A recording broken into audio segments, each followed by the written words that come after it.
I'll introduce our next speaker. He is our partner from Cellcore, Vishal Gupta.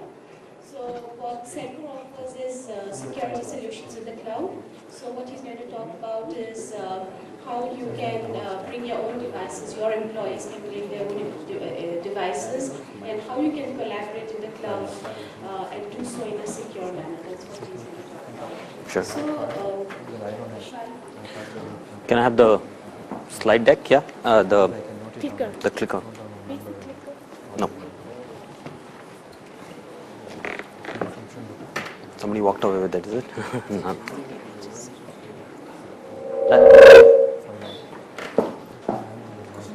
Okay, can everybody hear me at the back? All right, so my name is Vishal and I'm going to speak about a topic which is slightly different from at least the last three speakers. So a couple of, sorry, this thing.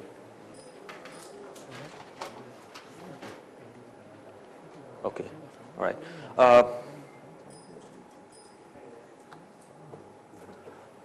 Excuse me. What's happening here? Okay, I got it. I think this clicks on its own also. Okay, so a couple of, no, that's fine. Couple of questions before we start. How many of us here are carrying personal mobile devices? So mobile devices which are not provided by the company that you work for. Can you have a show of hands? So nearly 100%. I don't see any hand which is not raised. How many of us here, out of this set of people, have official email addresses configured on this personal device? So you're actually downloading, responding to official emails on this personal device, either directly or by forwarding it, or bypassing systems and processes by some method. Can we have a show of hands? So let's say about 50%. Right? So that's one trend that I'm going to talk about, which is bring your own device and how it's changing our lives and has a potential of changing our lives even more profoundly going forward. The second trend that I'm going to talk about is how many of us, as a part of our daily work, are required to collaborate with external agencies. So people or companies or people who don't work for the same company as all of us. Right? How many of us are required to collaborate with external agencies here? Okay, so that's about 90% again. And the third is how many of us here are cloud users in some way?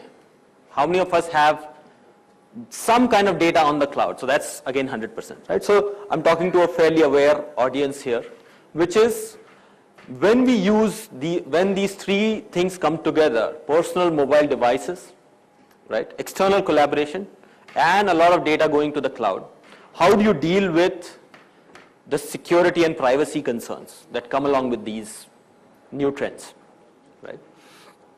So let's talk about the first one, right? As we noticed here, okay, BYOD, or bring your own device to the enterprise, is a trend which there are only two kinds of enterprises. Either enterprises realize it and they accept it, or they are in denial. But in my opinion, it's a trend which is here to stay. And it's very, very difficult, nearly impossible, to have personal mobile devices not accessing corporate data, corporate emails, corporate applications of some kind, right? So that's one thing. The second trend that is there is external collaboration. Our work today requires us to collaborate and work with many, many external agencies. And these external agencies could be partners, vendors, customers, government and regulatory bodies, lawyers, auditors, and so on. And the list really goes on and on. Right? And these external agencies, when information is shared with all these external agencies, we inherently become dependent on the security and privacy of all of these external agencies.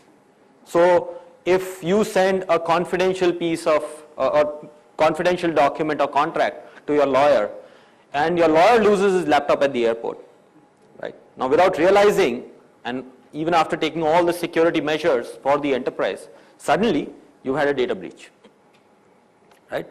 For no fault of yours. It's the poor lawyer, and chances are that he's not even going to call you and tell you that, look, I lost my laptop. He's just going to restore some backup that he has and he's on his way, right? But you've just had a data breach. Right? The third trend that I'm going to talk about here is that increasing amount of data is going to the cloud, whether it's systems like Dropbox and SkyDrive and so on, or other kinds of systems, but a lot of data out is on the cloud today, right? And the way I see it is that cloud is making technology availability very, very socialist, right? Earlier, I needed to be a large enterprise with millions of dollars of IT budgets before I could use a system like Redshift or a system like a large storage, right? Today, I can do that with my $2,000 credit limit credit card, right? I just swipe the card. Even at a small scale, I can start using the system. So technology availability is becoming a little more equal. It's not something which only large enterprises can afford or extremely large ones, but I think some of the speakers before me covered highly available data center, in parallel, high-end data migration, data analytics tool for something which can be paid off a regular credit card. $5,000 credit limit credit card can get us all of this, right? And we heard this earlier speaker who was saying SAP itself for, I think I heard 60,000 rupees a month or something like that, right? That's pretty socialist, right? We are all equal. We are becoming more and more equal now. Not only the larger enterprises, but the mid-size, maybe even individuals can afford the same kind of infrastructure and services that earlier was restricted to large enterprises. But of course, cloud comes with its own challenges, right? There are a lot of, if we go and ask, how many of us here in this audience run or work for IT organizations, meaning for enterprises, IT shops, not for software companies themselves, but IT organizations of enterprises? So maybe 10 people, 10 hands I counted. One of the biggest concerns with adopting the cloud is what happens to all my data, right? What happens if the cloud application provider decides to take a peek into this data, right? What happens if applications hosted on the cloud are insecure and so on, right? And of course, there are always national or geographic concerns about governments trying to peek into data and so on, right? So those kind of concerns are very obvious. Sometimes there are regulators, and I know that here in India, the RBI has regulation against data which going to a cloud service provider which is outside of India, right? And so on. So those kind of concerns come to the forefront. So now if you look at these three trends, right? One is personal devices. The second is the increasing need for external collaboration. And the third is data on the cloud. And if you look at three different objectives or three different challenges that we all want to achieve, which is security, privacy, and compliance, right? Today, the matrix of solutions is very complicated, right? So if I want security for example, data on the cloud, I need to look for some kind of encryption technology which will encrypt this data before it goes to the cloud, right? That's the solution. If I want, for any kind of external collaboration, if I want to send confidential data to my lawyer and I'm worried about him losing my data, I need to sign a legal contract with him, and so on. So this matrix of how do you govern and provide for security, privacy, and compliance in this context is very, very complex, right? And a lot of times, what one feels like is how do you make the right choices, right? How do you make sure that how do we all make sure that we don't select the wrong tool, which is insecure of which has insecurities of different kinds, right? So I think, so I hope I've been able to communicate what is the challenge that we are dealing with. The challenge is security, privacy, and compliance in this new world of cloud and personal mobile devices coming in at work, within and outside of the enterprise. Now, before we come to what are potential candidate solutions, for this, let's look at present security systems. Present security systems fundamentally rely on creating a boundary around some kind of asset. So there are security systems which will create a boundary around your laptop, right? Antivirus. The present day situations is that there is no boundary. Right? What do you create a boundary around so that this information or this asset can be protected? And the challenge here is that there is no boundary.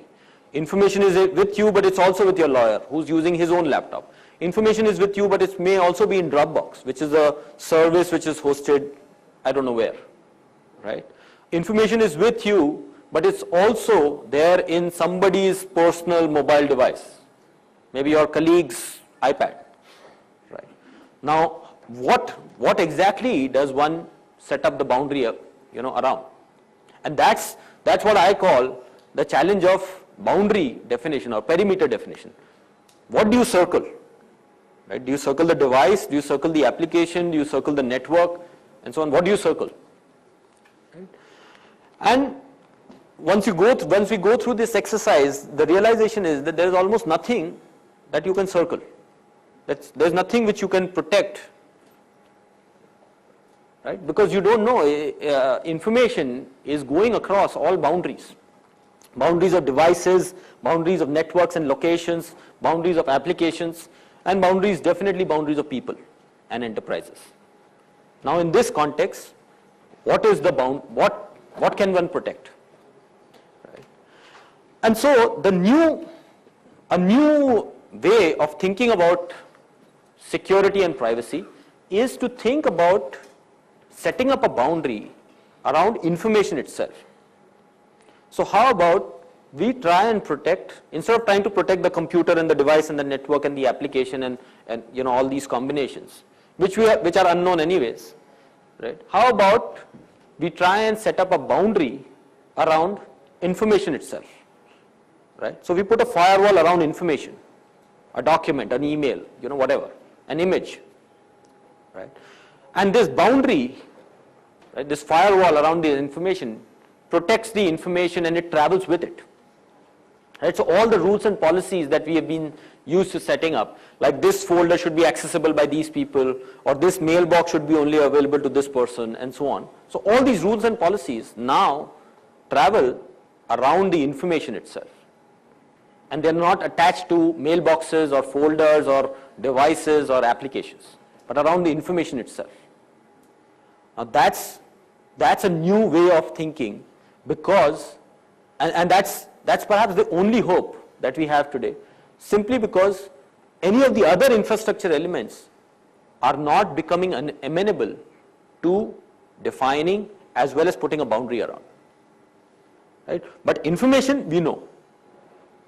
And if we can have a boundary which travels around with the asset itself, that makes the asset mobile, which means that the asset can freely travel from your computer to another computer using a cloud service to a personal mobile devices which is owned by an external consultant, right, who doesn't even work for your enterprise. Right? So think of whatever I'm talking about as a firewall around information itself. Right? So what I'll do in the next few minutes is try and walk you through what it may look like. What could a firewall around information look like? Right? So to me, from a security, privacy and compliance perspective, the dream is, right, and this is a dream. Let's see how much of this can be actualized. But the dream is, if I can take a look at all the information that I have access to, right? So information can be board meeting presentations, customer data here, or financial projections, or a plant design, or patents, or payroll processing, and payroll information, and so on. Let's take a look at all kinds of information which I may want to protect, right? And let's put that in one place, right? And the next is, if I can define rules and policies around this information, right? Who can use this information? So if I could define people or groups of people who could use this information, right? What can each of these people do? What kind of actions can be performed around this information? Can this person just see it? Can he make changes to it? Can he share it further? Can he print it out and so on? Right? So what kind of actions can be performed? How long can this person access this information? So I sent it to my lawyer, his work is done, at the end of 3 days, I don't want him to be accessing this information. Self-destruction of information. And number 4, from where can this be used? Can this be used from only from within my office network, or from any device, or only from the CEO's iPad, right, and so on. So if all of these rules and policies can be embedded in the information itself, right? So I embed, so I've put this information in this bucket, and all these rules and policies are also in the same buckets, and they are inherently joint at the hip, right? And if now this information, wherever it travels, these rules and policies travel with it, and if this is possible, what could happen is that traditional measures of security and privacy, which rely on setting up boundaries around devices or networks and or applications and so on, can be done away with, because now we are making the information aware of its own security or access control, right? So now this information, it could be a board presentation or a payroll information or a nuclear power plant design, it doesn't matter, but the information is aware of its own security controls, right?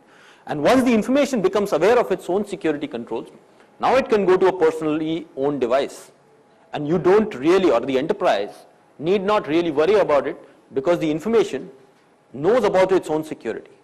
So even if it's a personal device, it doesn't matter, right? Because the information can only be accessed by those people that you define. They can only do those set of actions at that time and at that location. Yeah. The information can now go to various internal and external agencies. So the information can go to the lawyer, to the auditor, to the mobile employee, to the consultant, to the temporary worker. It doesn't matter, because the information is aware of its own security, right? So as information goes to all of these different agencies within or outside of the enterprise, the security and privacy is taken care of, right? Because we are making the information itself aware. And the last here is that even if information goes to various kinds of cloud services, where most enterprises' first reaction to cloud-based data storage services is, no, let's just block it, right? Instead of that, enterprises can actually use the power of cloud without being worried about security, privacy, or compliance to any of the frameworks, right?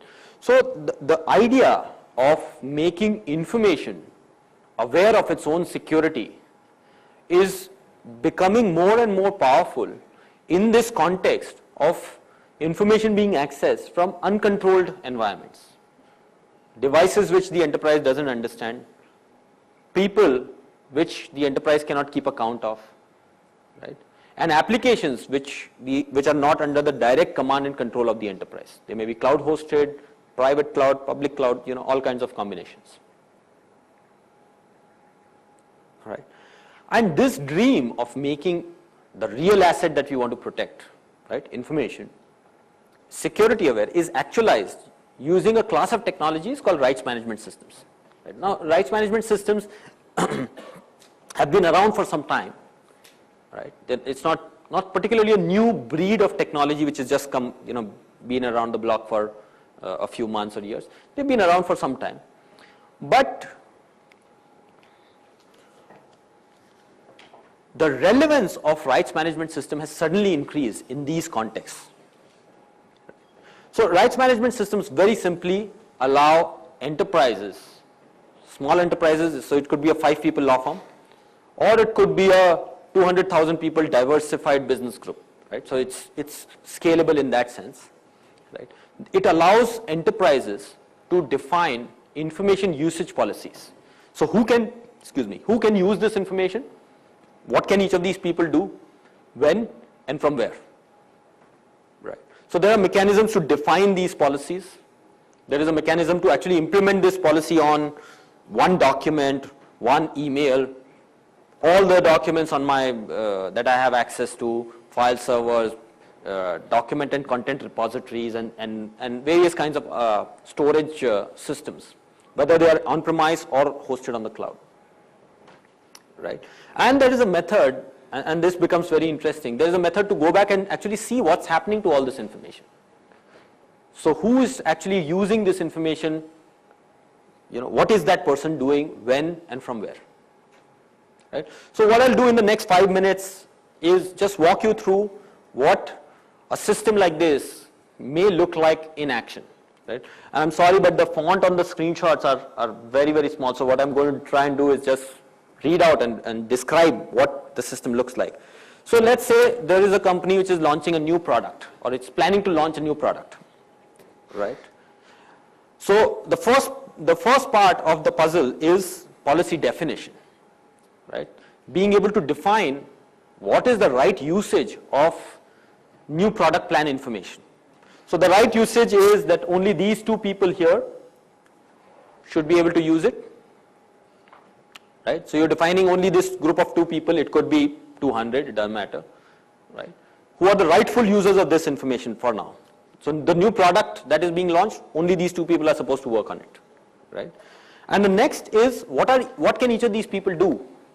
So who can, and I'm just reading it out for the people at the back, who can view it, who can make changes, who can edit it, who can copy data out of it, who can print it, who can take screenshots, who can run a macro, who can forward it to other people, who can take it offline, meaning use it on a flight or whenever that device is offline and so on. So you're defining what can each of these people do with this information, the rightful usage of this information. Right? So this new product plan on this new product that is being launched, number one, only these two people, right? And only these set of actions. So these two people can just view and maybe edit, and one of these people can take printouts if it's required, right? So what can each of these people do? When? The next is when. So the policy may contain date and time-based controls, after which that information can be made to self-destruct. Right. So you can say these two people by default, till the time they are in employment with the company or till the time a particular project is on, or in this example, for the next 20 days can access this information and no further. So after 20 days, this person, Mandy, if she tries to access this information, it should vanish.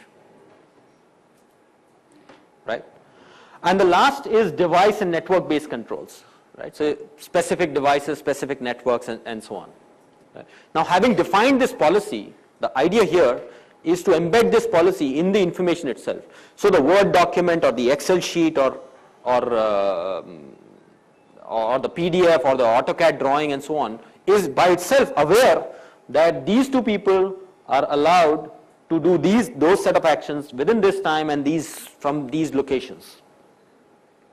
Right? Now the information itself is aware of that. Right?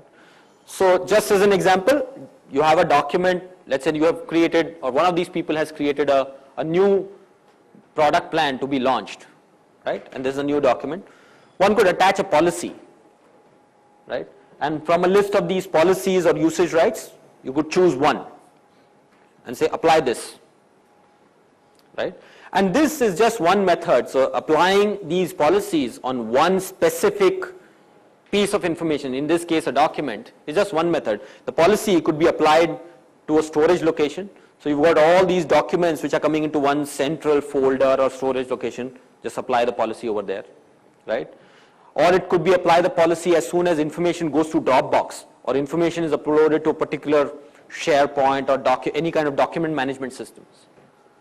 Right, which is being used by the product planning team, let's say. Or the policy could be applied to emails. So as soon as this information comes or it gets attached to an email, I want to protect it with that policy. Right? So all that is very good, and I'm just covering in the interest of time, I'm just covering the most commonly used methods for applying this policy or making the information security aware.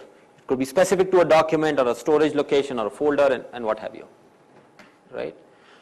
Now the next thing is what happens when different people try and access this information. So let's say I'm one of the authorized, I'm one of those two people, and I try to access this information. What happens? So I click on it, it opens. As long as I'm one of the authorized people, no problem. I should be able to access this information. But the policy or this, in this case, this Word document knows that this person should not be allowed to print, right? And the Word document itself knows this, right? So now if I try to open and I try to print this document, one of the actions which was not allowed, the system itself or the document in this example tells me that, sorry, the policy which is attached to me doesn't allow you to print this document because the policy is controlled, I am a policy controlled document. So for those of you who can't see this, it says you can't print this file, right? That's what it says, right? Or if I try and copy a certain section of the document, let's say I have this document or this email open and this contains super confidential customer data, or it's an engineering drawing which contains the next design for a nuclear power plant, right? And if I try to copy this and paste it somewhere else or into a new email or document or what have you, right? The document itself or the information knows that content is not supposed to go out of this document, right? So we've seen how a policy gets defined by naming these people, the actions, the time and the location. We've seen how a policy gets actually implemented. And the last here, and okay, I had to blank out some names here, but the last here is being able to do policy audits. So besides controlling who can do what, from when and from where, it's also interesting for enterprises to figure out what is happening. So who is actually attempting to do what, when and from where, right? So in this example, this document is accessed by these 5 people. What are they trying to do with it, at what time and date, and whether it was allowed or not, and so on. So not only can authorize activities like I'm allowed to view this document and I viewed the document, right? That could be one. But I'm not allowed to print the document and I attempted to print this document could be interesting information, right? For enterprises, for anybody, that I sent this picture to my friend and I told him not to forward it, but he still attempted to forward it. Now that could be interesting information for a lot of people. All right. So not only are authorized actions captured, but also unauthorized attempts. Right. So the capability for making information security, privacy and compliance aware, right, to be able to actually implement this on any kind of information and then to go back and find out what's actually happening to this information as it's flowing from my computer to my mailbox to somebody else's iPad to a cloud data store and so on. That's very, very interesting stuff, and it can open up a lot of doors for enterprises, small, medium, large enterprises, right, to adopt the cloud and to adopt mobile devices, personally owned mobile devices, not enterprise control, but personally owned mobile devices at work. Right. The most important part here, and I'm just have 6 minutes left now. So the most important part here is the capability to remote control this information. So let's say this information is going to someone else, right? And it's already there with the lawyer, right? And he's done his job, he's given his feedback on the contract or whatever is this information, and he sent it back. Now, what rights management system allow the enterprise or the person to do is change his mind. So by changing the policy, it is possible that you can now post distribution control this information. So you can make this document vanish for the lawyer if the relationship changes. So you change the policy, the next time this lawyer tries to access the document, it will say, sorry, the policy is changed, you can't open. And the real content of this document or this email will not reveal itself. So the capability to remotely control information post-distribution, right, can again open a lot of channels and break down a lot of barriers for cloud adoption. Right? So in this example, when let's say you've changed the policy and now the recipient tries to access this information, he clicks on the document and he can't access the document because now the policy says, sorry, you know, the time is up. Right. Okay, so the possibilities of breaking down or adopting clouds, various kind of cloud services, whether it's cloud storage, cloud computing, cloud analytics of various kinds, open up because the enterprise can now control all this information that's going all over the place. Right. The second possibility is it's possible that a lot of confidential information which normally is blocked from or should be blocked from entering personal devices, confidential documents in emails, confidential documents available as downloads from various applications and so on, can now be protected and remote controlled, so that if the device is lost or the person turns rogue, it's possible to remotely control this data.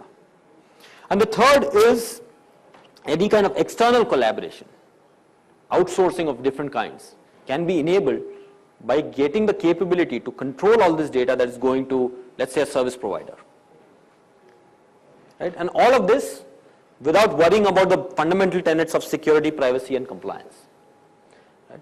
And what I wanted to tell this audience is that, right, as of a week ago, this whole system is available on Amazon. So you can go to the Amazon marketplace, right, use it just off the cloud. So the solution to a lot of the privacy, security, and compliance concerns in cloud adoption itself now lies in the cloud. Right. So I invite you to go to the Amazon marketplace, have a look around. We are here. I represent a company called Seclor, and we are here in the expo area. I think the first or the last stall, depending on where you enter. If this is something which is interesting for you to either partner or to use. So a couple of ways in which we partnered with other service providers are, there are a lot of application service providers who provide cloud storage service, cloud collaboration services. Right?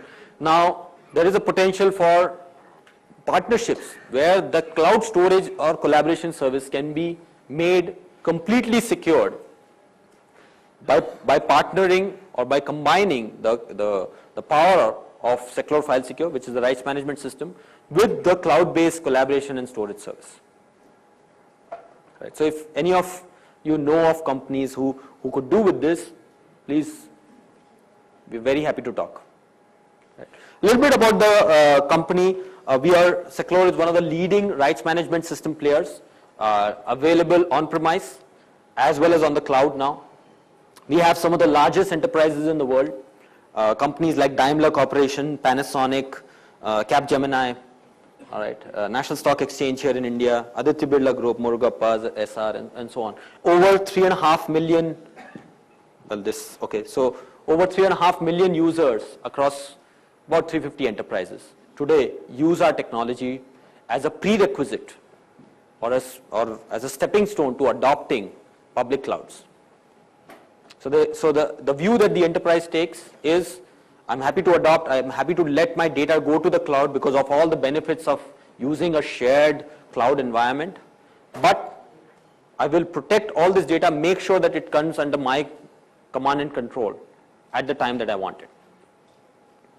And of course, the system works standalone as well as with a lot of other kinds of systems. So For example, mail and messaging systems like Microsoft Outlook and Lotus Notes, right? Data loss prevention systems like Symantec, WebSense, and McAfee, right?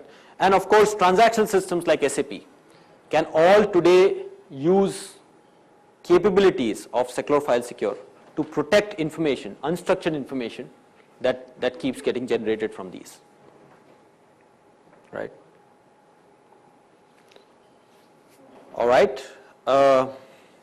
Any questions, suggestions, comments? Can we have a bunch of mics, please?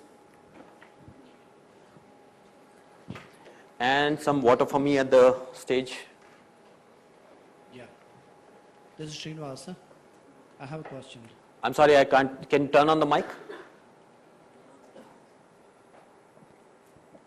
Can you hear me? Just barely. Thank you. I have 10 minutes. Yeah. This is Srinivas. Sure. I like the concept very much. I have Thank one you. question. Where is this file secure client required? Is it on the cloud or is it required on every device using which I'm trying to access that particular file? Okay, I'll have to go back. I don't know if I can go back. No, I cannot. Can someone help me with going back the slide deck? Okay, so let me answer this question. The need for an agent to be downloaded and installed on this device, right? Whether I'm creating confidential information which needs to be protected or I'm consuming confidential information which has been sent to me from someone else is not there. So there is no prerequisite, and that's one of the reasons why in 2012, last year, Gartner named Seclore as one of the cool vendors for 2012. So cool vendors are, according to Gartner, vendors which enterprises cannot afford to ignore, right? So going back, we are one of the only technology providers in this space where either to create the policy, create the content, or to consume the content, there is no prerequisite for downloading and installing an agent. As long as you have a working browser, you're good. Right? Having said that, there are agents available for Microsoft devices, there are agents available for iOS and so on. So there are agents available for a lot of devices, but it's not a prerequisite. It's a convenience factor. You want to use the web interface, great. If you want to use the local application, that's fine too. So what happens if I try to open such a file with Microsoft Word, which does not have your version of checking? So I think the best thing that I can suggest is we have a stall here in the expo, and we have demos constantly running on the stall, whether it's Microsoft or engineering drawing formats and so on. I invite you to come and have a look. Sure, right? Yeah. Okay. There's a question here. Yeah. Yeah. So actually, how do you control screen printing? As an example right now, so you are just trying to control the print right now. I'm just Right. trying to take a screenshot. Right. How will you control that? So again, multiple answers. One is that the recipient already has this agent installed. Right? Let's take two cases. One is that you are using the browser as the agent, and the second is that there are local agents like I was talking about earlier. In either case, the screen grabbing, so if there's a local agent, it just completely blocks if you've not allowed screen grabbing, right? And screen grabbing itself, I'm sorry, is there any way I can get back to the slide deck? No, I can't. Okay. So one of the rights that is the viewing, editing, printing and so on, I don't know if you noticed that, but one of the rights is screen capture. Assuming that you've not given that person screen grabbing rights, if he tries to grab screen, either by pressing print screen or by starting a screen recording system, like Camtasia, Snagit and so on, of different kinds. Yeah, so if you see here, I don't know if you can see this, screen capture itself is a right. Right? Or he has this information open. Let's say you've got the nuclear power plant design drawing open in front of you, and you try and start a WebEx or GoToMeeting, any of these screen sharing tools, right? All of these systems cannot grab the screen. So what will get captured is just a black screen. There's another question here.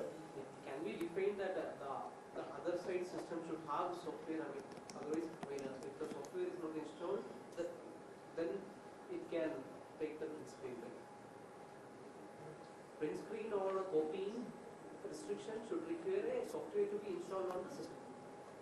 Okay, so yes, you can. You can say that only if the device has been secured by this agent, then open, right? So that's a policy that you can set up. Having said that, even if screen grabbing is not controlled, let's say in a browser-based interface, what happens is that the person's details are watermarked, right? So if you send a document to me, my name, my email address, everything will get watermarked on the document. So even if I grab the screen, all my details are right there, right? So chances are that I will not circulate this document to anybody else, right? Hey, Yeah. Given the scenario where you were talking that the file, gets updated by a lawyer and is sent back to the user, and then you change the policy. For example, first time, it is not profiled to go ahead and delete. The second time, you go ahead and change. What if the person who did the changes has taken the file offline onto a different system, or Yep. if he's not online at all? So that's the beauty of the system, right? Because it's not dependent on connectivity. I don't know if you can see the screen here. One of the rights here is offline, right? So number one, whether you want this information to be accessed offline itself is a right. I mean, the Let's first assume you give this right to this person. Yeah, I did not first time. So Right. So in that case, he will just not be able to access it offline, right? Let's assume that you did give this right, right? Even in that case, the beauty of the technology is that the information itself is aware, right? You're not relying on connectivity and so on, right? So the document itself knows that, look, this person can only view me. I'm the document. I know myself what's supposed to happen, right? And therefore, the prerequisite of being able to connect to a central infrastructure or server of different kinds is not there. If connectivity is there, great. You can change policies. You can do all kinds of stuff. If connectivity is not there, the information is still protected, right? So you're still okay. So I have time for one more question, if there is any. How the authentication happens, right? Like I wanted to send an email to somebody in Gmail. So how can I specify, or how the system identify that he is the right person? How the authentication? Right. Okay, so the answer is, there is no standard answer, right? So the authentication could be done using any authentication system like Active Directory, right? Simple. So it does a back-to-back authentication. So the secure file secure system, right? But the authentication could be your Gmail ID, right? It could be a Facebook Connect, right? In cases, one of the implementations that we've done is for the government of Singapore, where the authentication is with SingPass, which is the national identity system of the country, right? And so on. So the authentication could be SAML-based authentication, ping, OpenID, Active Directory, any kind of authentication, doesn't matter, right? All right, thanks a lot. Thank you, everyone. If there is interest, please visit us on the stall. I don't know the stall number, but it's like the last or the first stall in the system. And thank you very much for your patience.